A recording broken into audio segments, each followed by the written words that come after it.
Yeah, yeah, just start. We are waiting.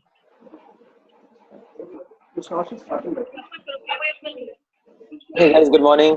I hope you guys can hear me properly. Thank you so much for the opportunity to come and speak to you.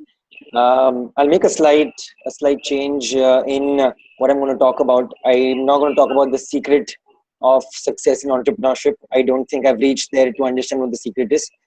And to be honest, if someone tells you that they know the secret, they are lying because there is no one secret to entrepreneurship whatsoever. What I'm going to talk about is at this juncture in your career, what is it that you can do to start towards entrepreneurship and set yourself up to give you the best chance of continuing with entrepreneurship over the next 5 to 10 years? And I'm choosing my words wisely by not saying success because success is dependent on on many things. Um, so I'm going to talk about more what my journey has been. I'm going to start off with the first 15 minutes talking about that, and then talk about what are some of the key things that I feel you should keep in mind as you start your journey towards entrepreneurship. I think you guys are all in this stage where you're well aware of the startup world. You're well aware of entrepreneurship as a career option.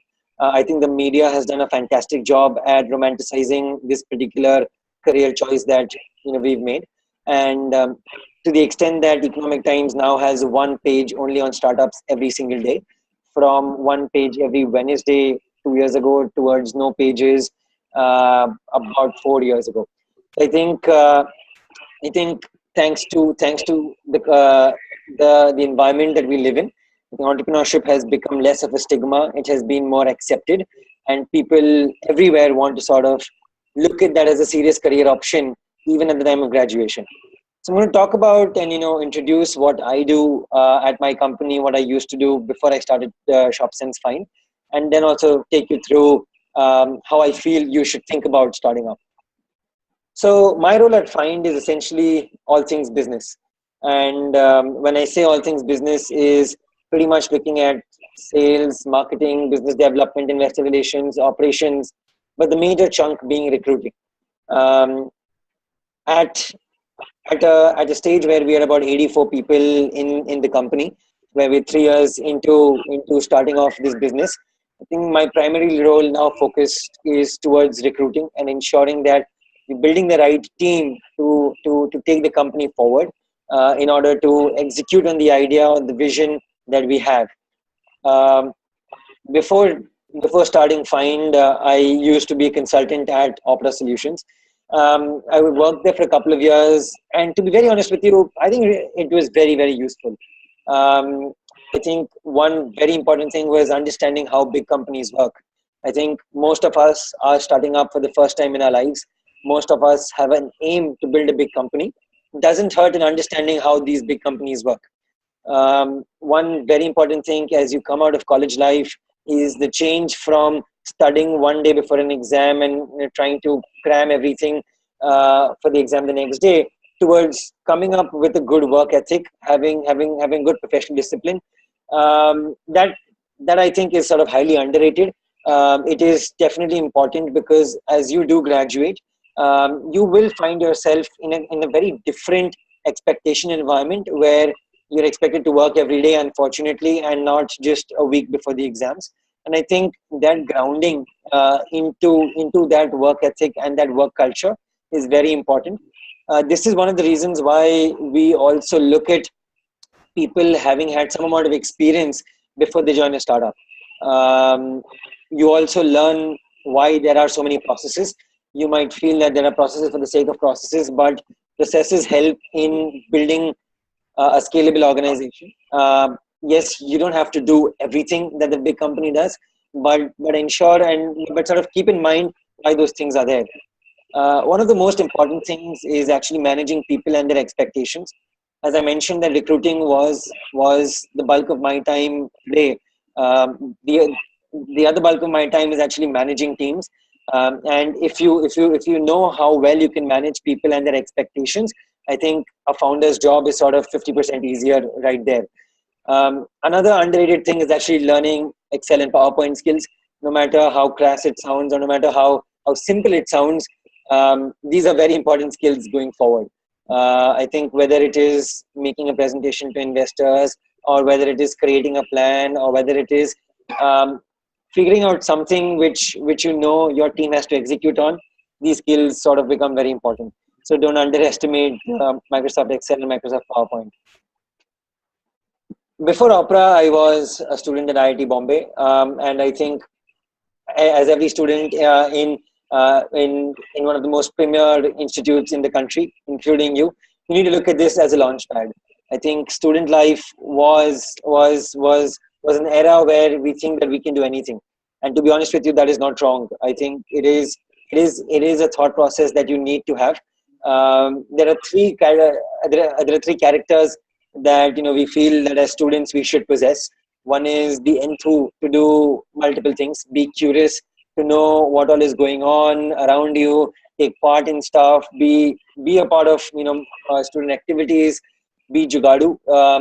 You know that as a student you don't have too much of leeway in terms of resources at your disposal. How do you be jugadu during that phase is something that student life teaches you.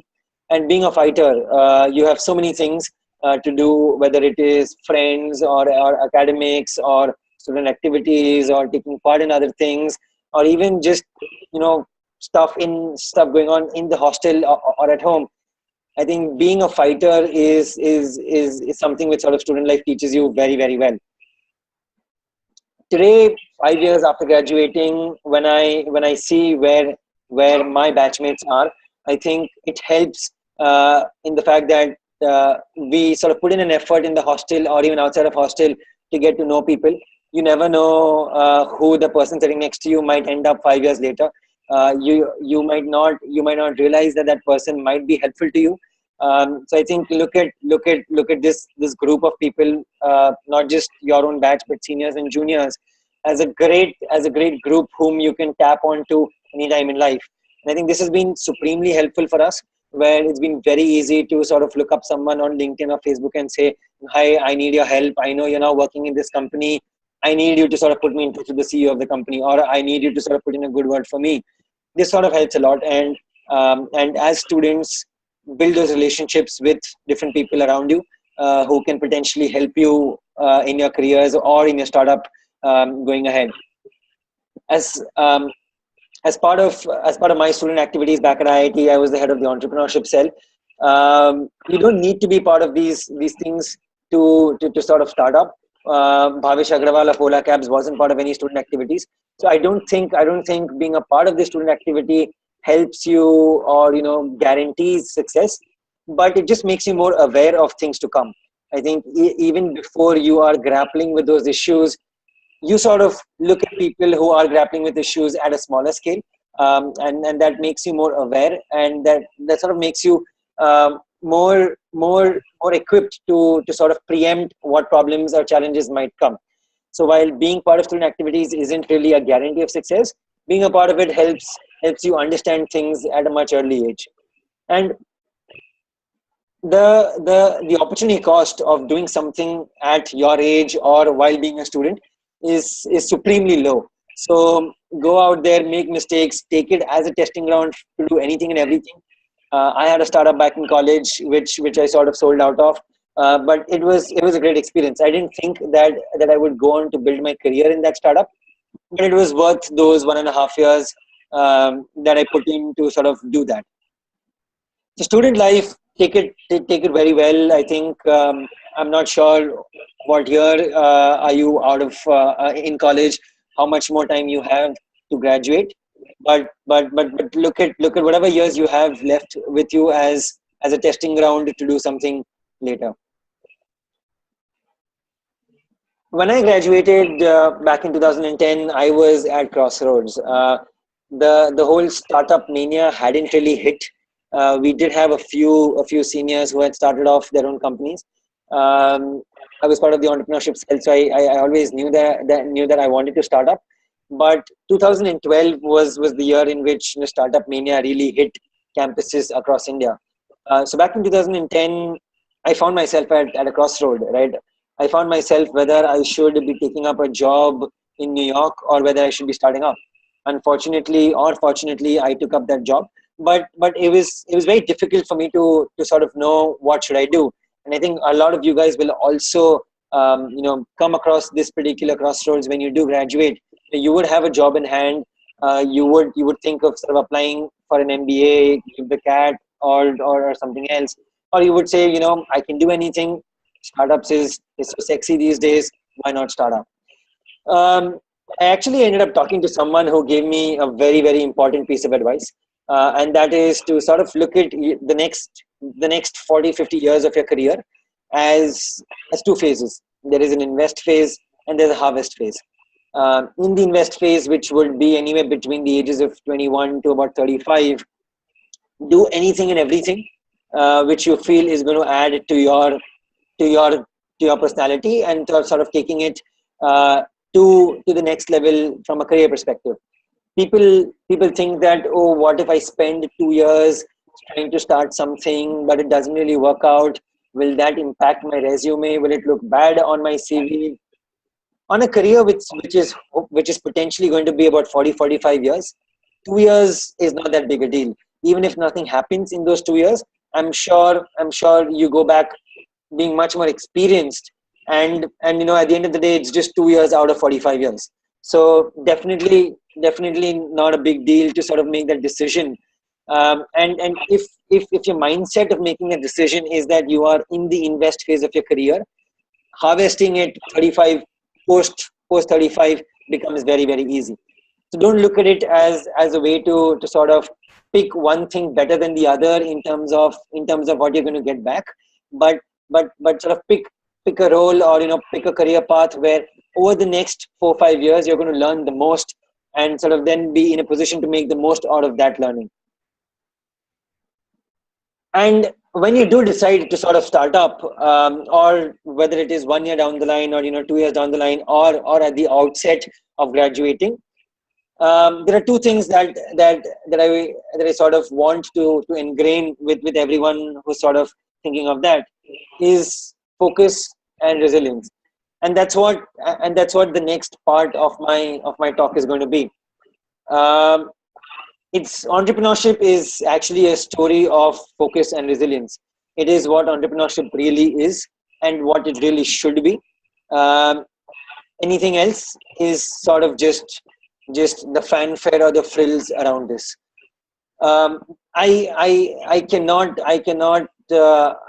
speak. I cannot tell you how important these two things are in the journey of entrepreneurship. One is focus, the second is resilience. Let me talk about focus to begin with, and sort of then get onto resilience. I think uh, as a species today, we are the most aware and the most exposed of any creatures that have ever walked on the face of this planet. What that comes with is distraction. Today, we know that we can do so many things. We know that there are so many things that can be done. We know that there are so many problems that can be solved. We know that there are so many things that other people are doing, and this distraction is something which is the largest barrier for us to do something with our lives. And it sort of is a reality today. Even though we've sort of picked that we want to work with retail technology, even within retail technology, there are so many things that we are distracted by, and it is very, very tough for us to say no to doing multiple things, but to actually focus our efforts on doing a few things right. And at this juncture in your careers, this is also going to be a reality for you, where you know that you are some of the smartest people in the country. You've sort of been grounded into an institute where even people around you are the smartest in the country, and collectively, you know that you guys can do anything and everything possible if you put your minds to it. But unfortunately, this distraction sort of creates a big a big barrier to actually do what you really want to do. One thing that sort of helped me, remove this noise is something called the bitch list. And pardon my French here, but you sort of start creating a list of all the things that you bitch about.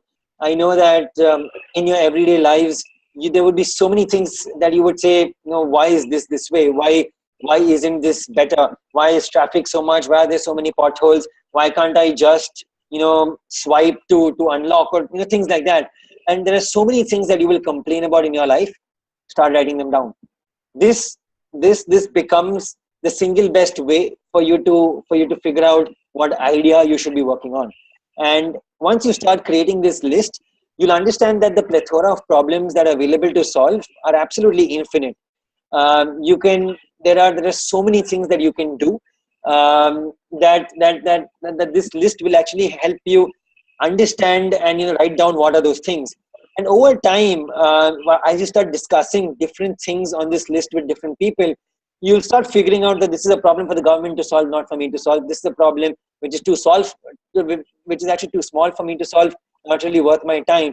But every week you sort of sit down and you pick two or three things out of this bitch list which you feel you want to spend the next week on, and share these problems with people around you.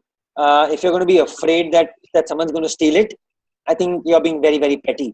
I think today everyone is smart enough to think of ideas, and ideas are a dime a dozen. So share this idea without any without any scare that if I share my idea with someone, that person is going to steal it. That person is just going to help you think through it. The person will say क्या बे क्या सोच रहा है यार, मतलब ये तो क्या पागलपन है, this is something crazy. This is not even worth my time on it. Share it with as many people that you can. You don't need to obey them. You just need to hear them out, and by hearing them out, you will automatically end up building your idea further. More than building your idea, you will end up understanding the problem that you want to solve much better. And do this along with someone. There's no thumb rule that this person has to be significantly different from who I am. This person has to be a friend. This person should not be a friend. This person should be family. This person should not be someone who understands me. There's no thumb rule for that. I mean, it could be anyone and everyone. It just has to be someone who can bring in a different thought process to your thought process. It should be someone who can sort of bring in different ideas to what you sort of shared. And this is not just important from an idea sharing perspective, but this is also important from a motivation and a focus perspective. If you are alone, it's very easy to make excuses to yourself that, oh, today I had this, that's why I couldn't do this. Oh, you know what, this is something else that I wanted to get involved in, and that's why I went down that path. Having someone else also keeps a check on your wavering, and I think that's why ideating or understanding this problem along with someone else is actually very, very important. It's more to do with keeping a check on yourself and ensuring that there's someone else also who's sort of taking this journey with you. So sort of pick someone who sort of understands you. Pick someone who can contribute to your thought process. I would say early on, I think all of you through alumni or through networks are connected to potential customers who are going to use your product or your solution. Reach out to them at the early stage possible. Reach out to them even at the ideation stage. Don't wait for you to sort of get a handle of stuff till things are figured out before you can go and talk to potential customers. Do that right at the outset. Do not wait for you to sort of set up. I want to ensure that I build this out well in my mind before I talk to anyone else. Talk to these potential customers right from the start. It doesn't matter. It sort of doesn't matter what stage your idea is at, but talk to them. Figure out what are the problems that they are facing, because their inputs will be most valuable to you. At this stage, you should also sort of think about how many potential customers are there. Think about how big can this idea actually be. Is it worth your time to spend the next 5 years of your life on it and potentially another 10 years after that? As you talk to these potential customers, get a sense of how big this problem is.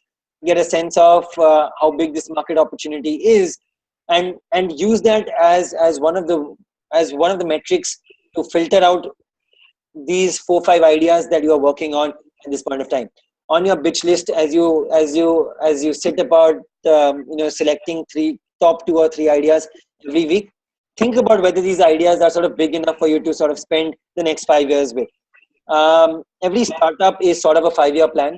I don't know how the government also got to know of that when they were setting these, but the first 2 years you're going to spend with actually understanding whether the problem is solved in the right way or no.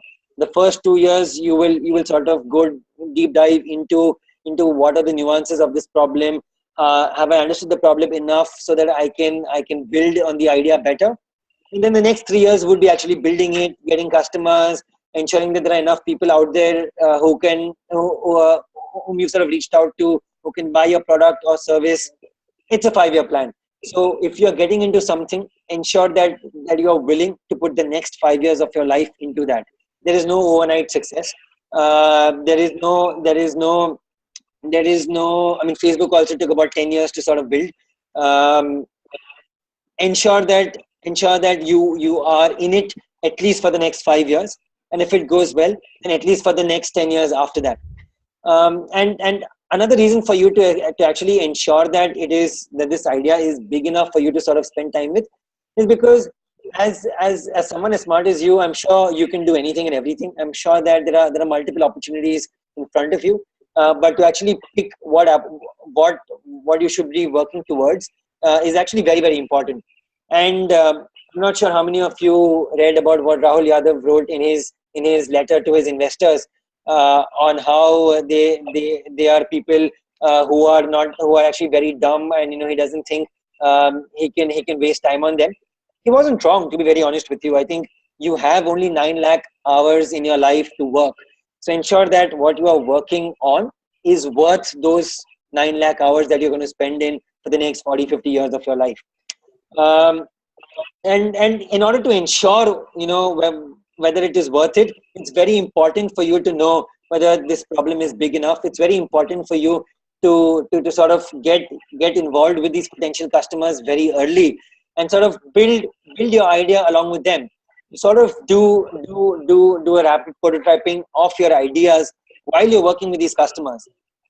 Be very choosy and be very picky on the right type of these potential customers that you choose to rapid prototype your idea with. Especially when customers come and say, we do things this way, or I do it in this way. Hey, I am like that. I want it to be done like that. Filter out these things. Understand what is the crux of the problem that they are trying to communicate to you. For us, it was very very helpful that we got Diesel as well as Big Bazaar as two early customers for us. So one was a super luxury apparel snooty brand which only went after people who could afford to buy jeans worth 15,000 rupees, and on the other spectrum we had Big Bazaar, which positioned itself to cater to India's lower class, lower middle class, upper middle class, and understanding how they serve consumption to sort of this class of people.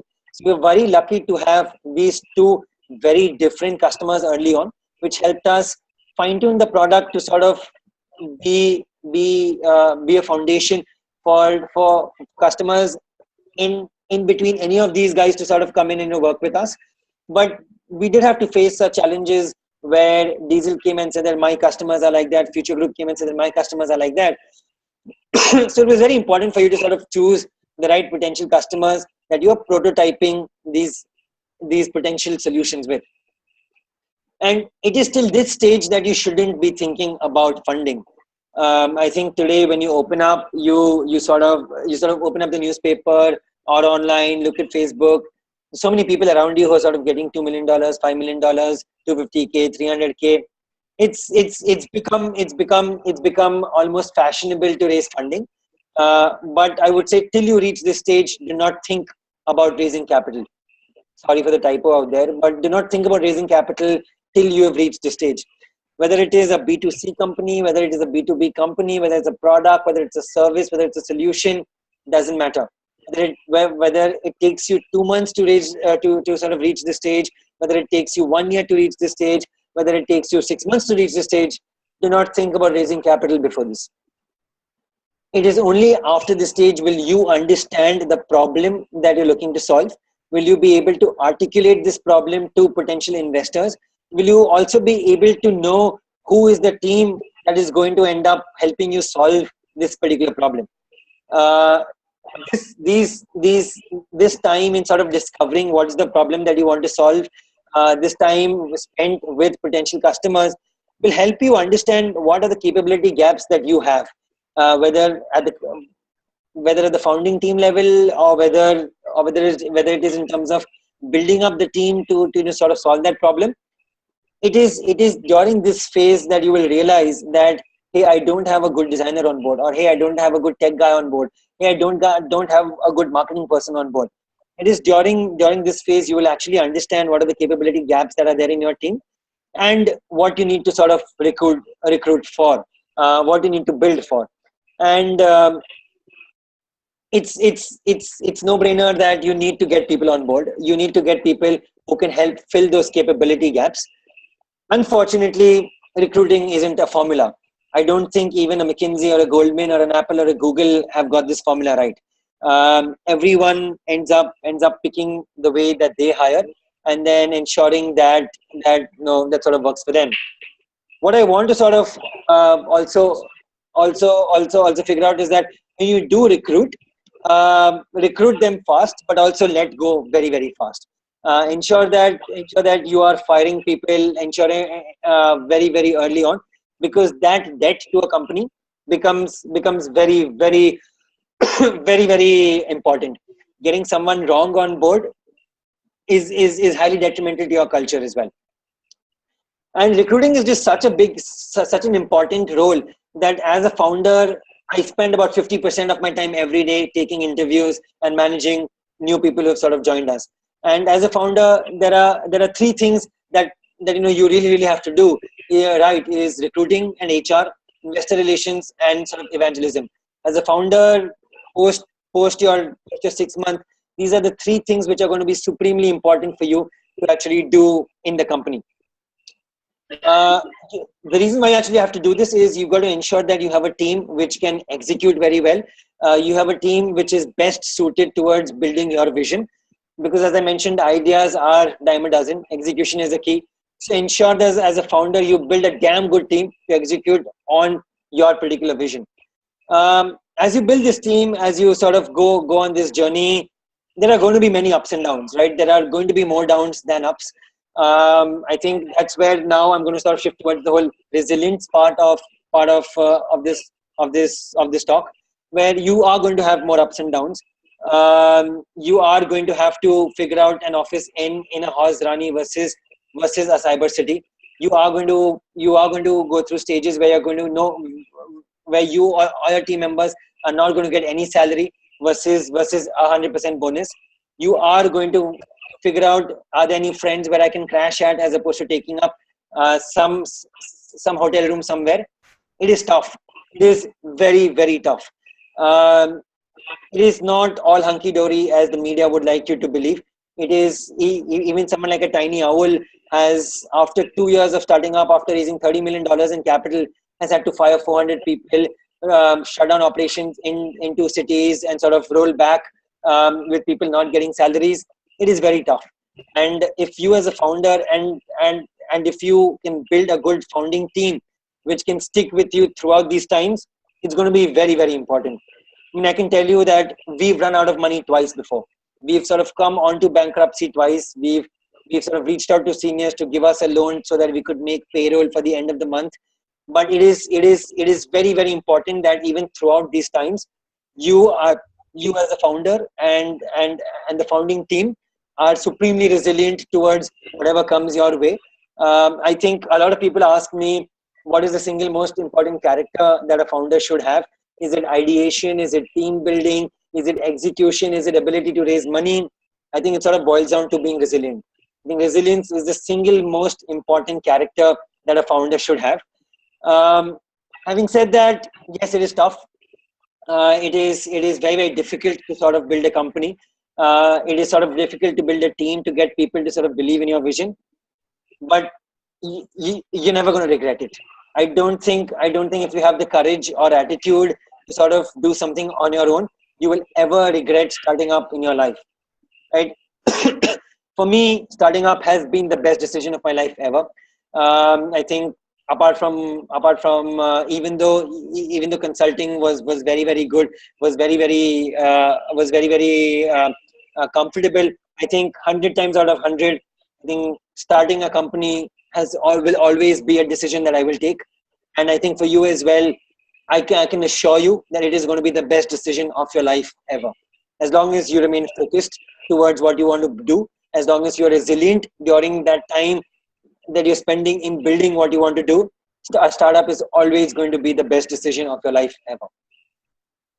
Thank you so much for your time. I hope that this was very, very helpful.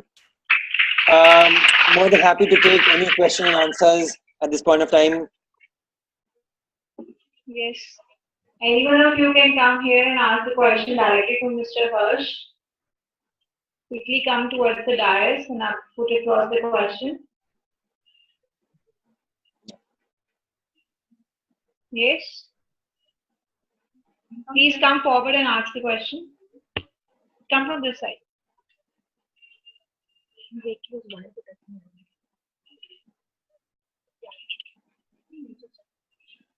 I want to ask, like, if we have a startup, then what techniques can we use to exactly create a buzz around the startup? Like, what exactly to create a big buzz, maybe? All right. So I think in terms of creating buzz, I think technically sort of marketing your company. There are multiple ways you can do that. I think first is you need to understand whether it is a B2B company or a B2C company. Whether you're selling to other businesses or you're actually expecting a customer to sort of download your app or come onto your website. These are two very different things, and these are two very different ways you should think about marketing your company. When you are selling to consumers, which sort of most startups today are, and sort of correct me if I'm wrong, uh, um, there I think digital channels are the single biggest way to sort of create a buzz around you. I think you can sort of, I think Facebook, Google, Twitter isn't that expensive for you to sort of market your company. Having said that, I think depending on the stage at which you are at in your startup, at an early stage in college, it is your own networks that you should be using to sort of create a buzz. My friends can tell you that they were supremely irritated with me having to force them to like my posts on Facebook about my startup or comment on it or share it. But hey, you've got to do that. I mean, unfortunately, there is no other way to sort of do around it. When it comes to creating a buzz around your B2B company, if you're selling to other companies, I think content marketing is a very, very important role.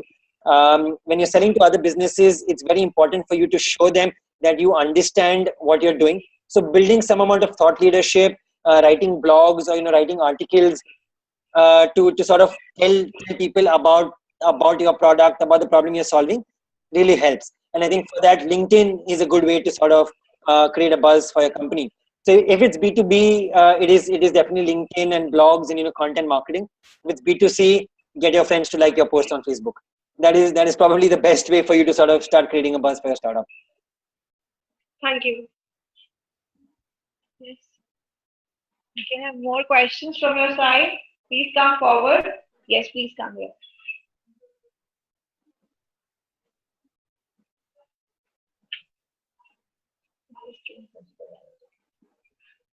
You said that hiring the employees very fast and with firing them, won't it affect your business? So here's the thing, right? Unfortunately, we've had our fair share of people that we had to let go.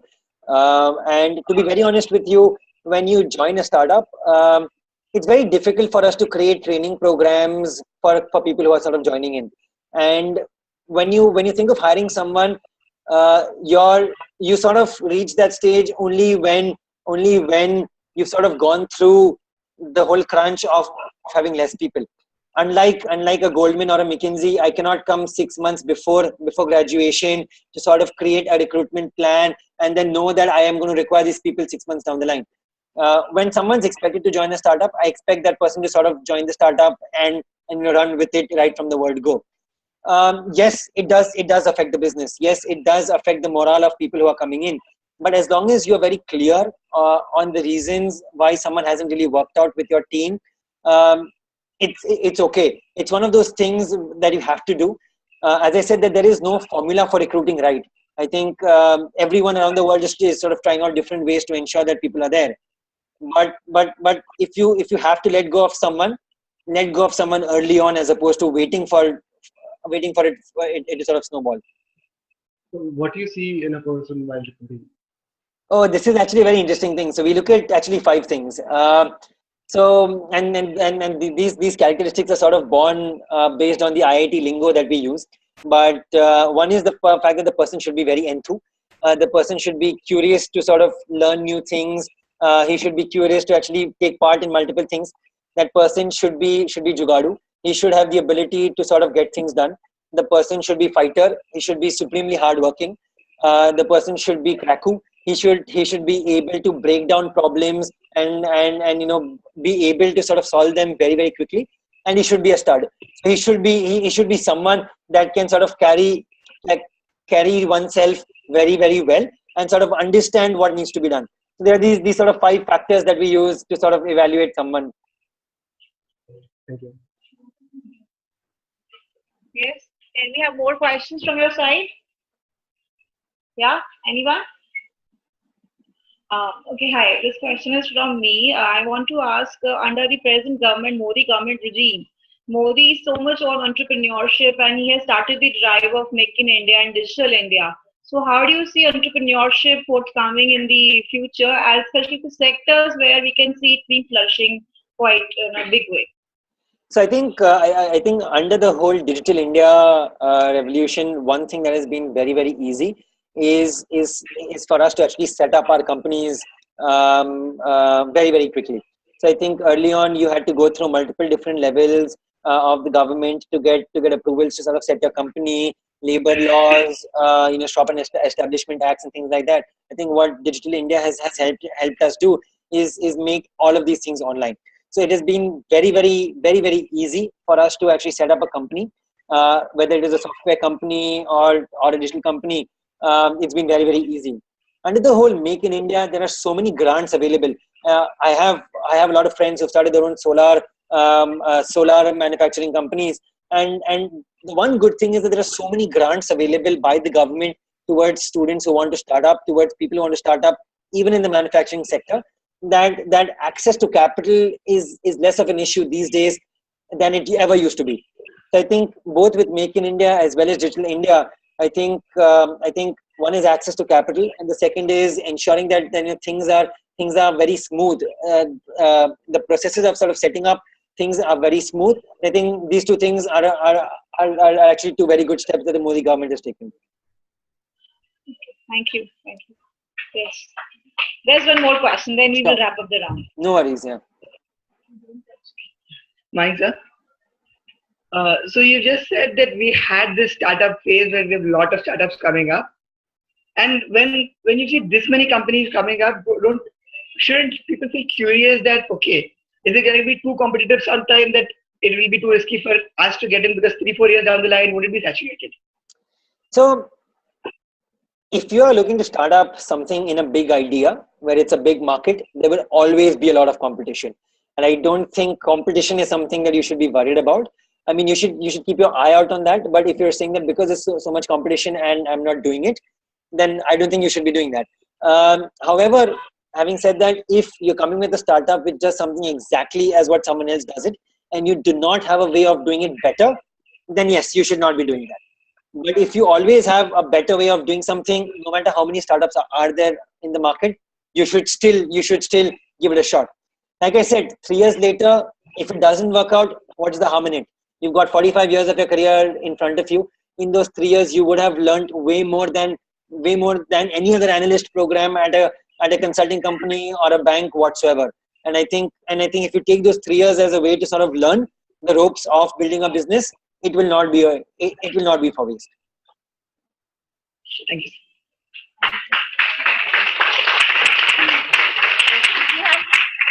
Do we have any more questions to be put up across Mr. Harsh? Yes, anybody? No queries in the budding entrepreneurs? No? All clear? Okay. So I think today we can wrap up the session here. We thank Mr. Harsh for definitely educating our students and giving them very key valuable tips for starting their own entrepreneurship ventures in the future. Thank you very much for the opportunity. Yes, and we thank you all for your cooperation and we look forward to meet you again. Thank you. Thank you. Bye-bye.